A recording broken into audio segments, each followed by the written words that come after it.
Todo empezó con un tacón roto. Suena estúpido, ¿verdad? Pero fue ese pequeño accidente lo que desató todo. Yo iba saliendo del portal, con prisas porque llegaba tarde al trabajo, y ¡zas!, el tacón se torció en una grieta del bordillo. Caí al suelo como una idiota, con la falda subida y el café salpicando todo mi abrigo. Y ahí estaba él. No mi marido. No Javier. No. Él estaba en el coche, con las ventanillas cerradas, esperando sin moverse, como si ver a tu mujer comerse el suelo fuera parte del menú diario.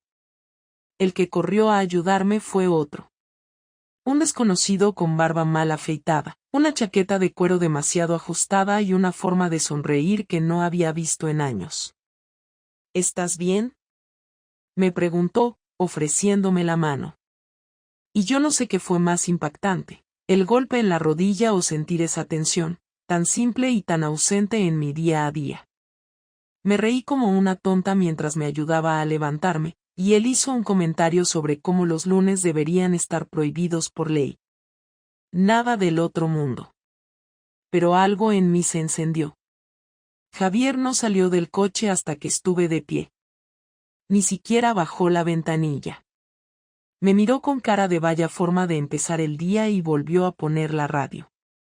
Yo tenía 38 años. Llevaba 12 casada.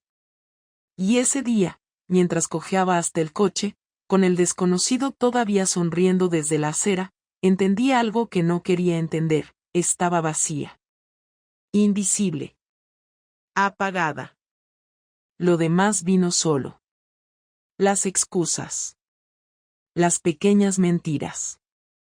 Las risas fuera de horario. Todo empezó con ese tacón. Porque a veces no hace falta una gran tragedia para que todo se tambalee. Basta una grieta en la acera, una mano tendida, y que el hombre que duerme contigo no se moleste en abrir la puerta.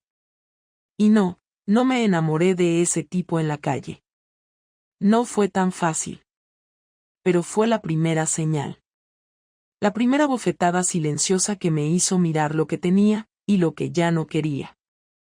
Fue un viernes cualquiera, uno de esos en los que Javier llegaba más tarde de lo habitual porque tenía reuniones de cierre de mes en la oficina. Yo había salido antes del trabajo porque se cayó el servidor y no había forma de avanzar nada. Tenía la tarde libre, algo que no ocurría muy seguido, y pensé en aprovecharla para ordenar el trastero. Hacía meses que lo venía postergando y la puerta casi no cerraba. Fui bajando cajas, tirando cosas viejas, y entre los montones de libros, cables sin dueño y ropa que ya no nos poníamos, encontré una caja negra, de esas con tapa imantada que una vez usamos para guardar fotos. Era pesada. La abrí sin pensar demasiado, esperando encontrar viejas postales o quizás recuerdos del colegio de los niños. Pero no. Dentro de la caja había una cámara de fotos, una réflex antigua, de esas que Javier usaba antes cuando le daba por la fotografía.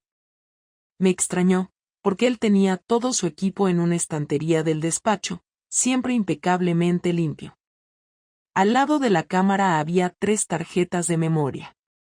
Lo curioso es que no eran del mismo tipo que las que usaba ahora. No eran recientes. Me picó la curiosidad, lo admito, y subí al salón con la cámara y las tarjetas. Me llevó un rato encenderla, estaba sin batería, así que usé el lector de tarjetas del portátil. Lo que vi me dejó helada, pero no por lo que había, sino por lo que no había. Eran fotos de nuestro dormitorio. De nuestra cama. Del baño. Del salón. Pero no eran fotos de decoración. Eran fotos íntimas. De mí. De Javier. Algunas mías durmiendo, otras duchándome, otras cambiándome de ropa. No eran fotos bonitas. Eran de alguien que espía, no de alguien que quiere guardar recuerdos. Me sentí invadida, sucia, ridícula. Empecé a pasar las imágenes rápido, una tras otra, esperando que la cosa no fuera a peor, hasta que vi una que no era ni de él ni mía. Era una mujer, joven, pelirroja, en nuestra cama. Después otra. Y otra más. Y ahí sí me costó respirar. Estaba claro que no era una ex. Era actual. O al menos reciente. Las sábanas eran las mismas que aún usábamos. El cuadro nuevo sobre la cómoda no dejaba dudas. Esa chica había estado en nuestra casa. En mi cama. No sé cuánto tiempo estuve ahí sentada frente a la pantalla. El corazón me latía tan fuerte que me costaba escuchar cualquier otra cosa. Sentí un calor raro en la nuca, como cuando estás a punto de vomitar, y me levanté corriendo al baño. Vomité. Me miré al espejo. Me lavé la cara. No lloré. No aún. Volví a sentarme y abrí una carpeta que decía julio-agosto. Y ahí estaba todo. Él con ella, en la playa. En el coche. En un hotel. En la cocina de casa. Todo organizado por fecha, con nombres de archivo detallados. Javier había estado con esa mujer por lo menos 2 meses. Y no era solo sexo. Había videos, audios. Conversaciones guardadas, incluso capturas de WhatsApp impresas y escaneadas, como si necesitara guardarlo todo, como si fuera un álbum secreto de una vida paralela. Era todo tan cuidadoso que daba miedo. Ni siquiera sé si lo hacía por cariño hacia ella o por pura obsesión con el registro de cada encuentro. Lo que sí sabía era que no se trataba de una aventura esporádica, de una noche, de un error. Era algo planificado, mantenido y repetido. Y lo peor era que lo había hecho en mi casa. A las 8:30, escuché la llave en la puerta. No me había movido de la silla. Cerré el portátil de golpe y me quedé mirando la pantalla negra, como si ahí pudiera desaparecer todo. Javier entró silbando. Venía de buen humor. Me saludó con un beso en la cabeza, como hacía siempre, sin notar que estaba completamente tiesa. Fue a la cocina, se sirvió un vaso de agua, y me preguntó qué había hecho con la tarde libre. Le dije que estuve en el trastero, que había encontrado cosas viejas. Nada más. Quería ver cómo reaccionaba, si había algún atisbo de nervios en su cara, alguna mínima señal. Pero nada. Estaba tranquilo. Como si no tuviera una caja negra con pruebas de traición escondida entre nuestras cosas. Pasamos la noche sin hablar mucho. Me metí en la cama temprano, fingí dolor de cabeza. No quería mirarlo. No podía. No sabía qué hacer. No tenía un plan. Solo sabía que había visto algo que ya no podía desver. Y que eso lo cambiaba todo. Pasé la noche en vela, escuchando su respiración a mi lado, preguntándome en qué momento empezó a ver nuestra cama como un lugar libre para invitar a otra. Como se puede besar a alguien todas las mañanas y luego, a la tarde, llevar a otra persona a ese mismo lugar. No lo entendía. Y lo peor es que ni siquiera me dolía por celos. Me dolía por la humillación. Por lo fácil que le había resultado. Por haberme tomado por idiota. A la mañana siguiente me levanté antes que él, preparé café como siempre, y cuando bajó a desayunar le pregunté directamente si había traído alguna vez a alguien a casa. Ni siquiera adorné la frase. Lo solté así, en seco, mirándolo a los ojos. Se quedó helado. No respondió de inmediato. Y su silencio fue peor que cualquier mentira. Cuando por fin habló, dijo lo más estúpido que he escuchado en mi vida: ¿a qué viene esa pregunta? Le repetí la frase, esta vez con más calma, como quien ya sabe la respuesta y solo quiere ver hasta dónde va a llegar la mentira. Él suspiró, se frotó la cara, y dijo, no fue aquí. Le contesté que había fotos. Videos. Fechas. Capturas. Todo. Que sabía que no solo había sido aquí, sino muchas veces. y que lo había documentado como un maldito historiador. No gritó. No se defendió. No negó nada. Solo dijo que no sabía qué decir. Que no quería que lo supiera así. Que pensaba decírmelo. Que ya no veía a esa mujer. Que era algo que no tenía sentido. Y ahí fue cuando todo se volvió más triste aún. Porque me di cuenta de que él no tenía miedo de perderme. Tenía miedo de quedar como el malo. De que yo le destrozara su imagen de hombre correcto, de marido decente, de tipo estable. No le dolía por lo que hizo, sino por haber sido descubierto. Y eso me destruyó más que la traición en sí. Me fui al trabajo sin despedirme. Apagué el móvil. Pasé todo el día sin hablar con nadie. Esa noche no volví a casa. Me quedé en casa de mi compañera de oficina, le dije que había discutido con Javier, que necesitaba aire. No le conté nada. Ni siquiera sabía cómo empezar. Solo sabía que no quería ver su cara, ni su cuerpo en nuestra cama, ni escuchar su voz explicando lo que no tenía explicación. Esa fue la primera noche de muchas fuera de casa. Y fue también la primera noche en que dejé de ser la mujer que siempre había sido. Volví a casa el domingo por la tarde. Habían pasado 2 noches desde aquella conversación absurda en la cocina y necesitaba recoger algo de ropa, ver con mis propios ojos si él seguía actuando como si no hubiera pasado nada. Entré con la llave, sabiendo que estaría en casa porque sus domingos eran siempre iguales, y lo encontré en el salón, con el portátil abierto y una cerveza a medio terminar. Al oír la puerta, levantó la vista, se puso de pie como si fuera a decir algo importante, pero lo único que salió de su boca fue un seco hola. Ni una pregunta, ni un intento real de arreglar nada. Me acerqué, dejé el bolso en el suelo, y le pedí que se sentara. Yo no quería que esta conversación se quedara flotando en la superficialidad. Quería decir todo. Quería escucharlo asumir lo que había hecho, sin rodeos, sin excusas, sin intentar minimizarlo. Empezó diciendo que no sabía cómo había llegado a eso, que no era una persona así, que no tenía una explicación lógica. Le dije que no me importaba si era lógico o no, que lo que había hecho no tenía que tener sentido, que lo que me interesaba era saber por qué lo había hecho en mi cama, en mi casa, durante semanas, y por qué había guardado todas esas imágenes como si fueran trofeos.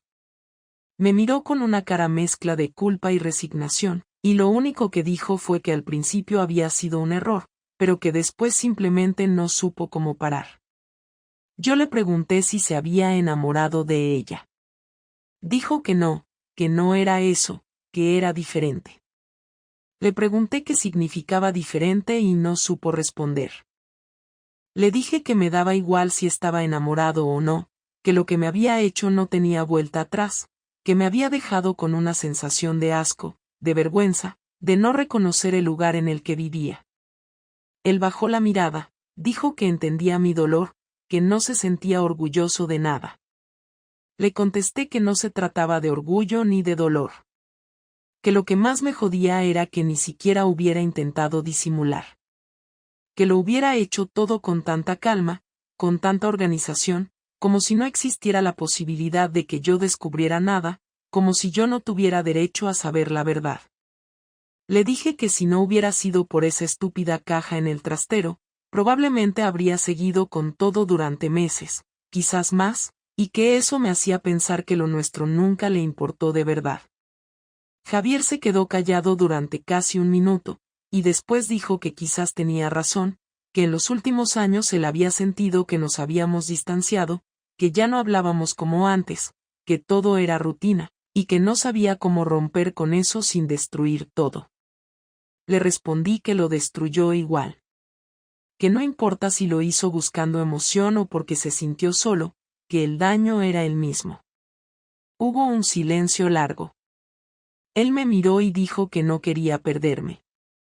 Le pregunté si lo decía porque me quería o porque tenía miedo de quedarse solo. Tardó en contestar. Al final dijo que era por las dos cosas. Me reí, no porque me hiciera gracia, sino porque sonaba tan patético, tan previsible, que no podía contenerme. Le dije que nunca pensé que lo nuestro se acabaría así, de una forma tan pobre, tan sucia, y que no sabía si era capaz de perdonarlo. Él dijo que no esperaba que lo hiciera, que solo quería que intentáramos hablar, reconstruir algo. Le pregunté si estaba dispuesto a decirme toda la verdad, desde el principio, sin filtros. Asintió. Durante casi una hora me contó cosas que no quería escuchar. Cómo la había conocido, dónde se veían, cómo empezó todo. Me dolía cada palabra, pero prefería eso a quedarme con dudas. Le pregunté si ella sabía que estaba casado, me dijo que sí. Le pregunté si ella había estado en casa sabiendo que yo existía, y volvió a decir que sí. Le pregunté si ella le importaba, y no respondió. Le exigí que lo hiciera. Al final dijo que no era amor, que era más físico que otra cosa, pero que durante un tiempo le hizo sentirse distinto, como más libre, menos apagado. Le respondí que si necesitaba otra persona para sentirse vivo, entonces era porque algo dentro de él estaba roto, no nuestro matrimonio. Nos quedamos en silencio, sin saber qué más decir. Le pregunté si la había visto después de que yo encontrara las fotos. Me dijo que no. Le pregunté si la volvería a ver si yo le pedía que no lo hiciera. Dijo que no lo sabía. Le dije que con esa respuesta me estaba dejando claro todo. Me levanté, cogí mi bolso, y le dije que me iba a quedar unos días fuera, que necesitaba pensar, pero que no me esperara como antes. Que algo había cambiado y que ya no era cuestión de tiempo o de espacio, sino de respeto, y que si eso se había perdido, no había nada más que hacer. Antes de salir, me pidió que me quedara, que habláramos más, que intentáramos entendernos. Le respondí que entender no es lo mismo que perdonar. Y que ni siquiera había empezado a pensar si quería perdonarlo o no. Esa noche volví a casa de mi compañera. Me encerré en el cuarto de invitados y por primera vez en días, lloré. No por él. No por mí. Por todo lo que había construido durante años pensando que era real y que ahora se desmoronaba sin remedio. Y mientras lloraba, no podía dejar de pensar en lo fácil que fue para él cruzar esa línea. Y en lo difícil que iba a ser para mí volver a confiar. Volví a casa el miércoles por la noche. Necesitaba recoger documentos del seguro médico y algunas cosas del trabajo que había dejado en el despacho. No avisé a Javier de que iba. Ya no me parecía necesario informarle de mis movimientos, ni me nacía hacerlo. Cuando abrí la puerta, me encontré la casa en silencio. Las luces del pasillo estaban apagadas y no se escuchaba ni música ni televisión. Entré al salón y no había nadie. Subí las escaleras. La puerta del despacho estaba cerrada. La abrí sin llamar y me lo encontré sentado frente al portátil, con una expresión que no supe leer al principio. No era ni tristeza ni culpa. Era algo más parecido a frialdad. Me miró y me saludó con un simple hola. Le respondí con el mismo tono. Fui directo al archivador donde tenía mis carpetas, sin darle más conversación. Pero justo cuando me iba a girar para salir, habló. Me dijo que necesitaba contarme algo. Le dije que si eran más confesiones sobre lo de ella, prefería ahorrármelas. Pero insistió. Me pidió que me sentara. Que iba a ser breve. Me senté, porque no quería parecer débil, pero me mantuve con la chaqueta puesta y el bolso en el regazo, como dejando claro que no pensaba quedarme mucho tiempo. Me dijo que desde el lunes había tomado decisiones. Que había hablado con un abogado. Que había empezado a mover papeles. Le pregunté si se refería a iniciar un divorcio. Dijo que sí. Que no tenía sentido seguir fingiendo, que él no quería quedarse en medio de una relación que ya estaba rota por ambos lados. Esa frase me dio rabia. Le pedí que me repitiera lo que había dicho. Me lo repitió igual. Por ambos lados. Le pedí que me explicara qué quería decir con eso. Me miró con esa cara que pone cuando intenta justificarse con elegancia y dijo que los dos habíamos dejado de cuidar la relación, que los dos habíamos fallado, que lo suyo había sido un error, pero que yo también me había ido, también lo había abandonado emocionalmente, también había renunciado a nosotros mucho antes de que él lo hiciera físicamente. Le dije que no iba a permitir que pusiera en la misma balanza mi cansancio con su traición. Le dije que yo no había traído a nadie a nuestra casa, que yo no había llenado tarjetas de memoria con momentos ajenos a nuestra historia. Pero él seguía con su discurso de responsabilidad compartida. Dijo que no era por justificarse, que era solo para dejar claro que ya no tenía sentido seguir. En ese momento, me dio un sobre blanco. Me dijo que era el acuerdo preliminar del divorcio. Que lo había revisado con el abogado. Que incluía la división de bienes, el uso de la casa y la separación de cuentas. Lo abrí y comencé a leer. Estaba todo muy claro. Cada detalle bien redactado. Lo más llamativo era que había transferido su parte del apartamento que habíamos comprado en Jave a su nombre solamente. Le pregunté por qué lo había hecho. Dijo que era su forma de compensar el daño. Que sabía lo que eso representaba para mí. Pero también dijo que ya había retirado todas sus cosas del apartamento y que no volvería a poner un pie ahí. Que ese lugar ya no le decía nada. Le dije que no necesitaba limosnas emocionales ni pagos en especie. Me respondió que no era eso. Que era justicia. Y que también había enviado una carta a su familia explicándoles la situación. Que no había contado detalles, pero que había dejado claro que él era el responsable. Que no quería que nadie me cuestionara ni me llamara para pedir explicaciones. Me quedé en silencio unos segundos. Quise decirle que eso no limpiaba nada, que no me quitaba el asco ni el dolor, pero también supe que algo en él había cambiado desde aquella noche en la cocina. Ya no era el Javier que intentaba salvar su imagen. Era otro. Más frío, más práctico, menos torpe. Quizás ya estaba en otra etapa. Quizás ya había soltado todo, incluso a mí. Cuando me levanté para irme, me dijo que si necesitaba quedarme unos días más en casa, que lo hiciera. Que él se iría a dormir al sofá. Le dije que no hacía falta. Que ya tenía dónde estar. Y que cuando el divorcio estuviera listo, lo firmaría sin problema. Él solo asintió.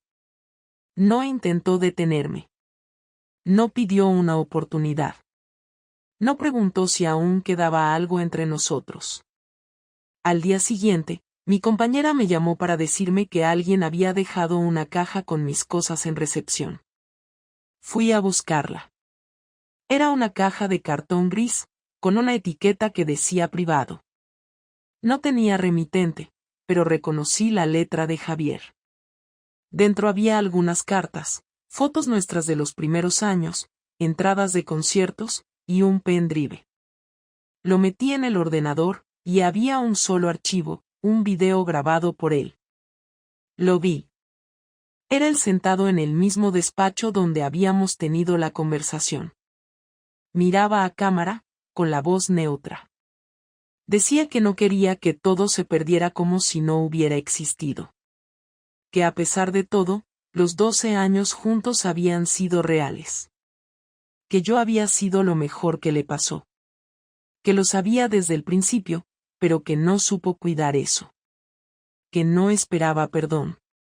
Que no pedía reconciliación. Solo quería dejar constancia de que lo nuestro no había sido una mentira completa. Apagué el video antes de que terminara. No me interesaban las versiones tardías del remordimiento. No sentí compasión. Ni tristeza. Solo una especie de alivio amargo. Era como si él se hubiera dado cuenta tarde, muy tarde, y ya no me importara. Tiré la caja en un armario y no volví a tocarla. Esa noche, me senté sola en el sofá del piso donde me estaba quedando. y por primera vez, pensé en qué iba a hacer después. No con rabia. No con nostalgia. Solo con la certeza de que ya no estaba atada a nada. Pasaron 3 semanas sin ningún tipo de contacto. Durante ese tiempo no tuve ningún interés en saber de él, ni en revisar el correo por si había algún nuevo documento del abogado, ni en pensar demasiado en lo que significaba cerrar una historia de tantos años. Me dediqué a trabajar, a ordenar cosas en casa de mi compañera, a comer mal, a dormir poco, a evitar cualquier conversación larga. Un viernes por la noche, mientras salía del supermercado con 2 bolsas llenas de cosas que no necesitaba, vi que tenía una llamada perdida de Javier. No la devolví.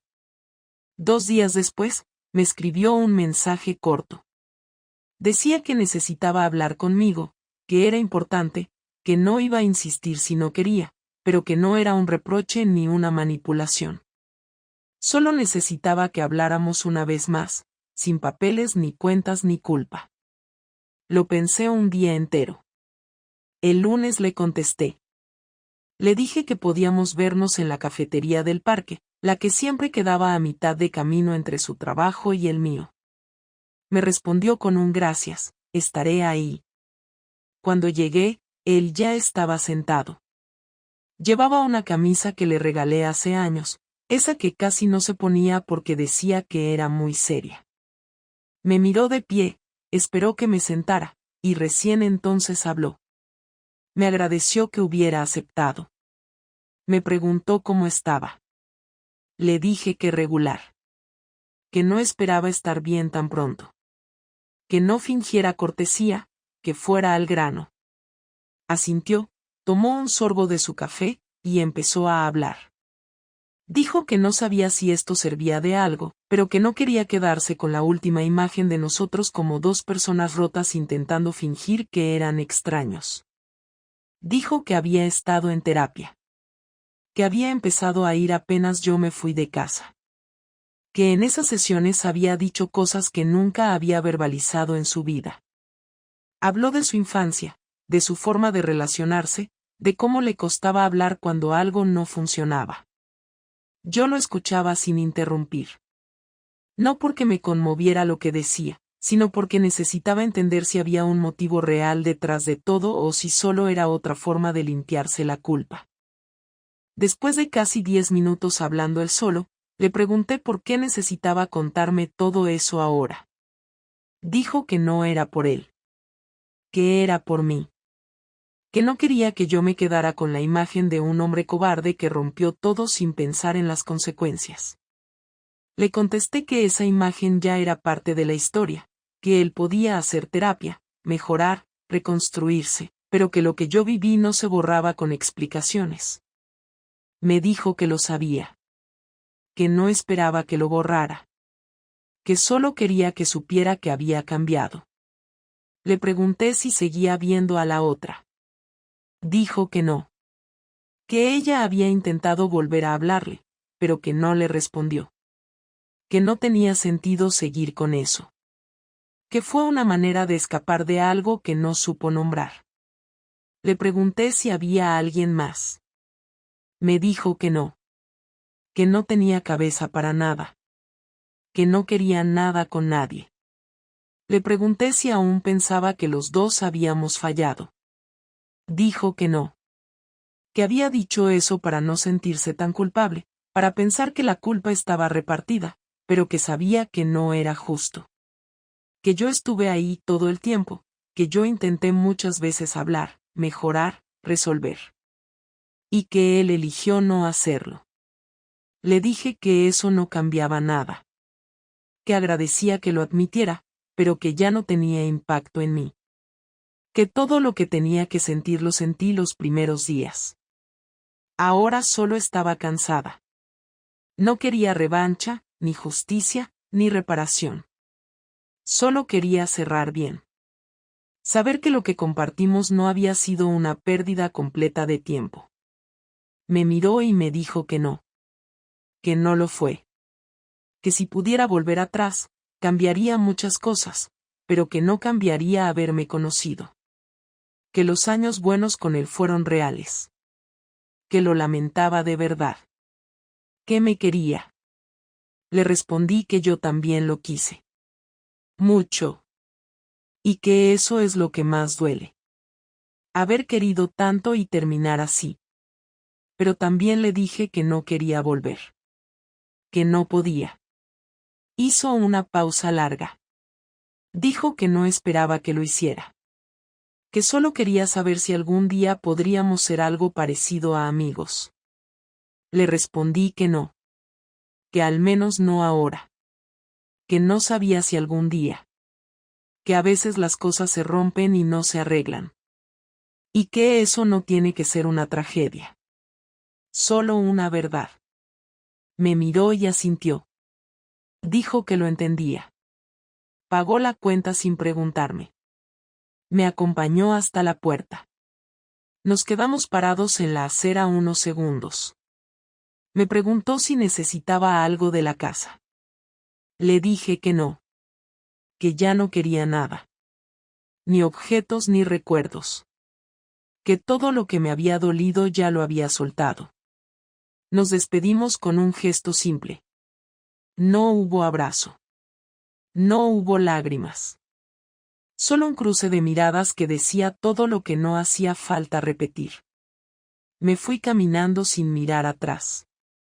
Por primera vez, sentí que no me dolía. Ni la distancia. Ni el final. Ni la conversación. Todo había sido necesario para cerrar. Para entender. Para poder seguir. Han pasado ya casi 4 meses desde aquella última conversación. No hubo más mensajes, ni llamadas, ni señales de él después de ese día en la cafetería. No me mudé a otro país, no cambié radicalmente mi vida, no me metí en clases de yoga ni me volví influencer de autoayuda. Lo que hice fue más simple, seguir. No al estilo optimista de todo va a estar bien, sino al estilo práctico de esto es lo que hay y hay que moverse. Cambié de piso, me fui a uno pequeño en el centro, algo funcional, sin grandes aspiraciones decorativas. Lo elegí porque era cerca del trabajo y porque no había ningún recuerdo asociado a él. No tenía ganas de convivir con fotos viejas, con muebles que me recordaran conversaciones, con objetos compartidos. Solo quería un lugar que no me dijera nada, para poder empezar sin ruido. En el trabajo no conté muchos detalles. Solo dije que me había separado. Mis compañeras reaccionaron con el clásico lo siento mucho seguido de miradas que querían saber más pero que no se atrevían a preguntar. Y yo agradecí que no preguntaran. Porque la verdad era simple pero incómoda, me engañaron, lo descubrí, nos enfrentamos, y se terminó. No había drama que valiera la pena compartir, no había nada épico que contar. Solo una historia más de algo que dejó de funcionar y que se rompió sin posibilidad de arreglo. Volví a hablar con mi familia, pero tampoco les conté demasiado.